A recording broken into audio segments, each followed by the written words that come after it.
শেমার Joseph 24 বর্ষ এই উদীয়মান তারকার কথা ক্রিকেট দুনিয়ায় এখন কান পাতলে শোনা যায় কোনো এক ভাঙা পায়ের বোলার অহংকারী অস্ট্রেলিয়ার মাটিতে গিয়ে দীর্ঘ 32 বছর পর গাবায় ওয়েস্ট ইন্ডিজকে ম্যাচ জিতিয়েছে। অস্ট্রেলিয়ায় গাবাকে বলা হয় অন্যান্য দেশের জন্য স্লটার হাউস, আর সেই হাউসে গিয়েই 24 বর্ষ এই তারকা অস্ট্রেলিয়ার দর্প চূর্ণ করে। কিন্তু কে এই তারকা যার প্রথম বলেই আউট হয়ে গিয়েছিল টেস্ট দুনিয়ায় নাম্বার 1 ব্যাটসম্যান স্টিভ স্মিথ?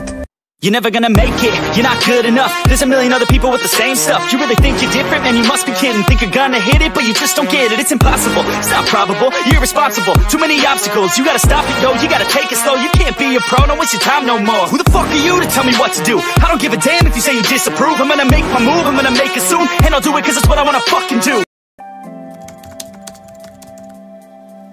এটা তো আমরা সবাই জানি ওয়েস্ট ইন্ডিজ কোনো দেশ নয়। অন্যান্য ক্রিকেট দেশের মতো ওয়েস্ট ইন্ডিজের নিজস্ব কোনো দেশ বলে কিছু নাই। অনেকগুলি ছোট ছোট দ্বীপপুঞ্জ মিলিয়েই তৈরি হয় ওয়েস্ট ইন্ডিজ। ব্রিটিশারদের জন্যই এইখানে ক্রিকেট জনপ্রিয়তা লাভ করে। গুয়েনার বারাক্কা গ্রামে 31 আগস্ট 1999 সালে শেমার জোসেফের জন্ম হয়। মাত্র 350 জনসংখ্যার এই গ্রাম বাইরের দুনিয়া থেকে পুরোপুরিভাবে আলাদা ছিল। কানিয়া নদীর উপর স্থিত 250 কিলোমিটারের এই গ্রামে নৌকা করে পৌঁছানোর জন্য সাধারণত 2 দিন কিংবা তার বেশি লাগতো বন্দর শহর নিউ আমস্টারডাম থেকে। বড় হতে থাকা জোসেফের কাছে তেমন কোনো সুযোগ সুবিধাই ছিল না, যা বেশিরভাগ শহুরে লোকেরা পেয়ে থাকে তার জীবদ্দশায়। এই গ্রামের লোকেরা নিজেদের এন্টারটেইন রাখার জন্য প্রধানত ব্ল্যাক এন্ড হোয়াইট টিভি ব্যবহার করত। এই টিভিগুলি ছিল প্রত্যেকজন মানুষের একমাত্র বিনোদনের উৎস, কারণ 2018 সাল পর্যন্ত যখন পৃথিবীর অলমোস্ট সব জায়গায় ইন্টারনেট পৌঁছে গেছে, তখন এই বারাক্কা গ্রাম নিজেদের দূরত্ব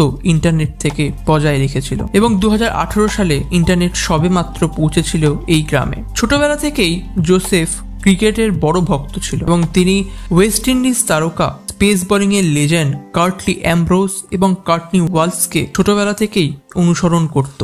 জোসেফ টাকার অভাবে পাতিলেবু, কমলালেবু, জাম, গুয়েভা জাতীয় ফলকে নিজের বল হিসেবে ব্যবহার করতে শুরু করে জোসেফ। কিন্তু পরিবারের অভাব অনটন থাকার দরুন জোসেফকে কিছুদিনের মধ্যেই বাবা এবং ভাইয়ের সাথে গাছ কাটার কাজ শুরু করে দিতে হয়। কিন্তু এক দুর্ঘটনায় যেখানে অলমোস্ট একটা গাছ তার উপর পড়ে যাওয়ায় সেই গাছ ছাড়তে সে বাধ্য হয় এবং চলে আসে নিউ আমস্টারডাম শহরে নতুন কাজের খোঁজে।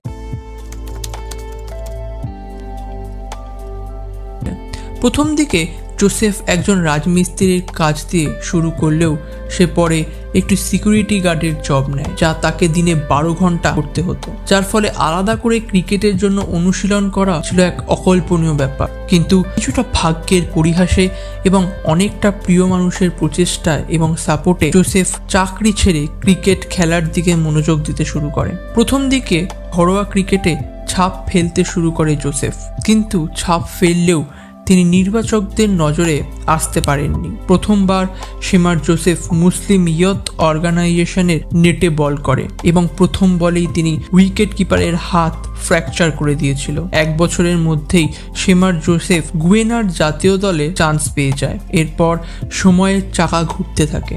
দুটি বছর পর 2023 সালে ক্যারিবিয়ান প্রিমিয়ার লিগের চ্যাম্পিয়ন টিম গুয়েনার সাথে 2টি ম্যাচ খেলে সে ইমার্জিং প্লেয়ারের খিতাব জিতে নেয়। কিন্তু তার ধারালো গতি এবং বলের উপর অনুশাসন তাকে অন্য বোলারদের থেকে আলাদা করে তুলে ধরে এবং তাকে ওয়েস্ট ইন্ডিজের টিমের ভবিষ্যৎ হিসেবে নির্বাচকরা দেখতে শুরু করে। এরপরেই তার ডাক চলে আসে অস্ট্রেলিয়ার বিপক্ষে 2টি টেস্ট খেলার জন্য, তাও অস্ট্রেলিয়ার মাটিতে। শেমার জোসেফ 19 জানুয়ারি 2024 আন্তর্জাতিক টেস্ট ম্যাচে নিজের অভিষেক করেন এবং প্রথম বলেই বিশ্বের 1 নম্বর ব্যাটসম্যান স্টিভ স্মিথের উইকেট তুলে নেয়। অ্যাডিলেডের প্রথম ম্যাচেই জোসেফ 36 রানের সাথে 5টি উইকেট তুলে নিয়ে আন্তর্জাতিক ক্রিকেটের সাড়া ফেলে দেয়। ওয়েস্ট ইন্ডিজ এই ম্যাচ হারলেও শেমার তার নিজের বোলিং দিয়ে ক্রিকেট প্রেমীদের মনে একটি আলাদা রকমের জায়গা করে নেয় এবং শেমার নিজেকে আবার আলাদাভাবে সকলের সামনে তুলে ধরতে সক্ষম হয়। কিন্তু পরবর্তী ডে নাইট টেস্টে তিনি ক্রিকেট মহলকে বুঝিয়ে দিলেন তিনি কোন ধাঁচের বোলার। তৃতীয় দিনের রাতে হেজেলউডের বলে তার পায়ে ফিঙ্গার ফ্র্যাকচার হয়ে যাওয়ার পরেও সারা রাত বরফ লাগিয়ে দেওয়ার পর সেই বোলারটি পরদিন মাঠে আগুন ঝরাতে শুরু করে। 218 রান তাড়া করতে নামা অস্ট্রেলিয়াকে তাদের মাঠেই নাজেহাল করতে থাকে শেমার জোসেফ। 11 ওভারে 7টি উইকেট নিয়ে দীর্ঘ 30 বছর পর ওয়েস্ট ইন্ডিজকে অস্ট্রেলিয়ার মাটিতে অস্ট্রেলিয়াকে হারাতে সাহায্য করে শেমার জোসেফ এবং নিজের নাম সুবর্ণ অক্ষরে লিখে দেয় ইতিহাসের ক্রিকেটের পাতায়।